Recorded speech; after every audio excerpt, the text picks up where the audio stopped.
کہ ISPR کا یہ بتانا ہے کہ کور کمانڈر کانفرنس ہوئی ہے، فیلڈ مارشل سید عاصم منیر کی زیر صدارت یہ کور کمانڈر کانفرنس ہوئی ہے۔ تو آپ کو بتانے چلیں اہم خبر آ رہی ہے کور کمانڈر کانفرنس کے حوالے سے، آپ کو بتائیں کہ فیلڈ مارشل سید عاصم منیر کی زیر صدارت کور کمانڈر کانفرنس ہوئی ہے۔ اس کے ساتھ ساتھ آپ کو یہ بھی بتائیں ISPR کا یہ بتانا ہے کہ فیلڈ مارشل سید عاصم منیر نے اس کی صدارت کی ہے اس کور کمانڈر کانفرنس کی۔ اس حوالے سے آپ کو مزید ہی بتائیں گے ISPR کا یہ بتانا ہے کہ فیلڈ مارشل سید عاصم منیر کی زیر صدارت کور کمانڈر کانفرنس ہوئی ہے۔ تو آپ کو بتانے چلیں کہ فیلڈ مارشل نے اس کی صدارت کی ہے۔ اس کے ساتھ ساتھ فورم نے مسلح افواج اور قانون نافذ کرنے والے اداروں اور دہشت گردی کے حالیہ واقعات میں شہید ہونے والے معصوم شہریوں کے احسان ثواب کے لیے فاتح خوانی بھی کی ہے۔ اس اہم کانفرنس کے حوالے سے آپ کو بتائیں کہ جو دہشت گردی کے فروغ کے خلاف مادر وطن کا دفاع کرنے والے ہیں ان کو خراج عقیدت بھی پیش کیا گیا ہے، جبکہ فورم کا حالیہ دہشت گردی کے واقعات میں اپنی جانوں کا نذرانہ پیش کرنے والوں کو بھی خراج عقیدت پیش کیا گیا ہے۔ اس کے ساتھ ساتھ آپ کو ہم مزید بتاتے ہیں، سمیرہ خان ہمیں جوائن کر چکی ہیں۔ سمیرہ، اس کور کمانڈر کانفرنس کے حوالے سے بتائیے گا۔ جی بالکل، ایک انتہائی اہم سیشن جو ہے وہ اجلاس ہوا ہے کور کمانڈر کانفرنس کا۔ یہ 273واں کور کمانڈرز کانفرنس کا اجلاس تھا۔ فورم نے مسلح افواج، قانون نافذ کرنے والے اداروں اور دہشت گردی کے حالیہ واقعات میں شہید ہونے والے شہریوں کے ایصال ثواب کے لیے پہلے فاتحہ خوانی کی ہے۔ فورم کا حالیہ دہشت گردی کے واقعات میں اپنی جانوں کا نذرانہ پیش کرنے والوں اور غیر ملکی ایما پر دہشت گردی کے فروغ کے خلاف مادر وطن کا دفاع کرنے والوں کو خراج عقیدت پیش کیا۔ Army chief of defence forces نے پاکستان کی مسلح افواج کی جرات، پیشہ ورانہ مہارت اور قربانیوں کو زبردست خراج تحسین پیش کیا ہے۔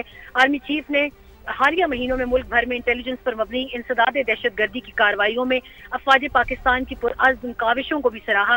حکومت اور پاک فوج کی مشترکہ کوششوں اور پاکستانی عوام کی ثابت قدم حمایت کے باعث ہمارا ملک بتدریج مگر یقینی طور پر استحکام، وسیع تر مواقع اور عزت و وقار کی طرف بڑھ رہا ہے، یہ کہنا تھا فیلڈ مارشل کا۔ انہوں نے کہا کہ شرکائے کانفرنس نے بھی اس بات کا اعادہ کیا کہ بھارتی سرپرستی میں تمام دہشت گردوں، ان کے سہولت کاروں اور معاونین کے ساتھ فیصلہ کن اور بغیر کسی رعایت کے نمٹا جائے گا۔ فورم نے دہشت گردی، جرائم، سیاسی مفادات کے درمیان گٹھ جوڑ کو یکسر مسترد کر دیا۔ یہ بہت اہم حصہ ہے اجلاس کی پریس ریلیز کا جو کہ ISPR نے ایشو کی ہے۔ قومی یکجہتی، سلامتی اور استحکام کو نقصان پہنچانے کی کسی کو اجازت نہیں دی جائے گی، چاہے وہ عناصر سیاسی ہوں یا کوئی بھی۔ انہوں نے یہ کہا مسلح افواج اور پاکستان کی عوام کے درمیان تفرقہ پیدا کرنے کی کسی کو ہرگز اجازت نہیں۔ فورم نے بلوچستان حکومت کے خصوصی ترقیاتی اقدامات کو سراہا جو مقامی سطح پر عوام کو بااختیار بنانے اور سماجی روابط کے ذریعے گورننس سے جڑے دہشت گردی کے عوامل کا خاتمہ کرتے ہیں۔ شرکائے کانفرنس نے پائیدار امن اور استحکام کو یقینی بنانے کے لیے قومی ایکشن پلان کے مطابق دیگر علاقوں میں بھی اسی طرز کے عوامی اقدامات کی ضرورت پر زور دیا۔ انہوں نے یہ بھی کہا کہ کشمیری عوام کے حق خود ارادیت اور ان کی جائز جدوجہد کے لیے پاکستان کی ثابت قدمی کا اعادہ کرتے ہیں۔ انہوں نے مسئلہ فلسطین پر پاکستان کے اصولی موقف کی بھی توثیق کی۔ غزہ میں فوری جنگ بندی، بلا روک ٹوک انسانی امداد کی رسائی اور فلسطینی ریاست کے لیے قابل اعتماد راستے کا مطالبہ بھی شرکائے کانفرنس کی جانب سے کیا گیا۔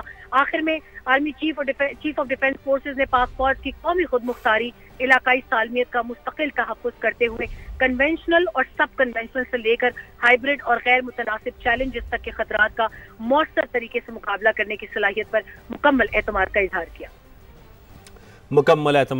کیا۔ آپ کو بتائیں کہ فیلڈ مارشل سید عاصم منیر کی زیر صدارت کور کمانڈرز کی کانفرنس ہوئی ہے۔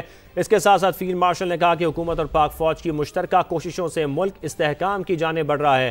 فورم کا ملک کو درپیش خطرات اور آپریشنل تیاریوں پر زور دیا گیا، جبکہ فیلڈ مارشل نے یہ بھی کہا کہ مسئلہ جو ہے وہ پاکستان کبھی بھی اس کو اگنور نہیں کر سکتا، اور یہی وجہ ہے کہ آج بھی اس کے کشمیریوں کے جو رائٹ آف سیلف ڈٹرمنیشن کے اوپر بات ہوئی، اور سب سے بڑھ کے کہ پاکستان ہمیشہ کشمیر کو جو ہے وہ سپورٹ کرتا رہے گا۔ اور آپ کو پتہ ہے کہ جب سے فیلڈ مارشل جو ہے یہ غزہ کے اندر جنگ چل رہی ہے، پاکستان نے ہمیشہ وہاں پہ جو انسانی حقوق کی خلاف ورزیاں ہو رہی ہیں اور وہاں پہ جو ایڈ نہیں پہنچ رہی، وہاں پہ جو لیگل کانسٹیٹیوشنل ہیومینیٹیرین کرائسس ہے، اس کے والے سے پاکستان نے ہمیشہ کھل کے بات کی ہے۔ اور ساتھ ہی ساتھ دیکھیں اس وقت پاکستان کو جو کنونشنل اور سب کنونشنل چیلنجز ہیں، کنونشنل تھریٹس تو آپ دیکھ رہے ہیں کہ ہم دیکھتے ہیں کہ بھارت کی طرف سے ہمیں چیلنجز رہتے ہیں، اب وہ افغانستان کی طرف سے بھی افغان سپیس کو بھی بھارت نے استعمال کرنا شروع کر دیا ہے۔ لیکن سب سے بڑھ کے یہ جو سب کنونشنل میں آپ کا یہ دہشت گردی جو ہے اور نان اسٹیٹ ایکٹرز اور ایکسٹریمزم اور